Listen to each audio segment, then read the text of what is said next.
How are you all? I hope you are doing well. आज हम अपनी Hindi literature की क्लास में जो पार्ट 1 पढ़ने जा रहे हैं वो एक कविता है जिसका नाम है आगे बढ़ते जाएंगे। ये जो कविता है ये श्री देव प्रकाश गुप्त जी द्वारा लिखी गई है। इस कविता के माध्यम से बच्चे अपनी बातें हम तक पहुंचा रहे हैं।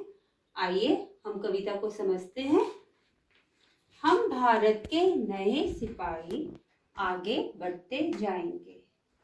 बच्चे कह रहे हैं हम भारत के नए सिपाही हैं और हम अपने मार्ग पर निरंतर आगे बढ़ते जाएंगे। वक्त पड़ा तो अंगारों पर चलकर भी मुस्कुराएंगे और अगर कभी हमारे जीवन में ऐसा समय आता है कि हमारे जीवन में मुसीबत आए तो हम घबराएंगे नहीं बल्कि उसका डटकर मुकाबला करेंगे। चाहे जितना अंधकार हो हिम्मत कभी ना हारेंगे, हम हंसती सुबह बुलाएंगे। बच्चे कह रहे हैं अगर हमारे जीवन में अंधकार आता है या हमारे जीवन में कभी मुसीबत आती है। अब अंधकार का मतलब यहाँ पर बच्चों का अंधकार से मतलब ये नहीं कि लाइट चली जाए और उनको दिखाई ना दे। यहाँ पर अंधकार का मतलब है उनके जीवन में अगर कभी कोई ऐसी मुसीबत आती है तो वो उस मुसीबत का डटकर सामना करेंगे और अपने जीवन को खुशियों से भर देंगे। हमने कभी ना झुकना सीखा ना ही राह में रुकना सीखा।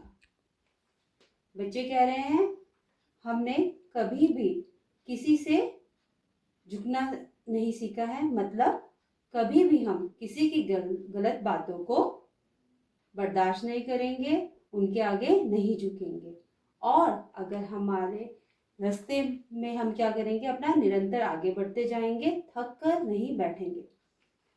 अपने घर में आने वाले दुश्मन को दहलाएंगे और अगर हमारे घर में या हमारे देश में कोई दुश्मन आता है तो उससे हम घबराएंगे नहीं बल्कि उसका डटकर मुकाबला करेंगे। जैसे आजकल हमारे देश का या इस संसार का सबसे बड़ा दुश्मन कौन बना हुआ है, आप सबको पता ही है, कोरोना, जिसका हम सब छोटे हो या बड़े हो डटकर उसका हम लोग सब मुकाबला कर रहे हैं। सच है फूलों से हम कोमल पर रखते तूफानी हलचल।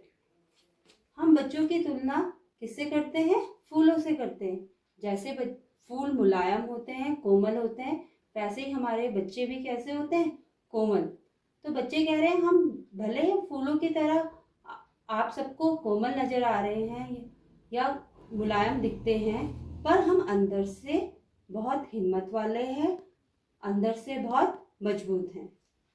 मिलने ना हमको जब तक मंजिल चैन नहीं हम पाएंगे और जब तक हमें अपनी मंजिल या हमें अपना लक्ष्य नहीं मिल जाता तब तक हम आराम नहीं करेंगे, आराम से नहीं रहेंगे बल्कि अपना लक्ष्य पाने के लिए हम निरंतर अपने मार्ग में आगे बढ़ते जाएंगे।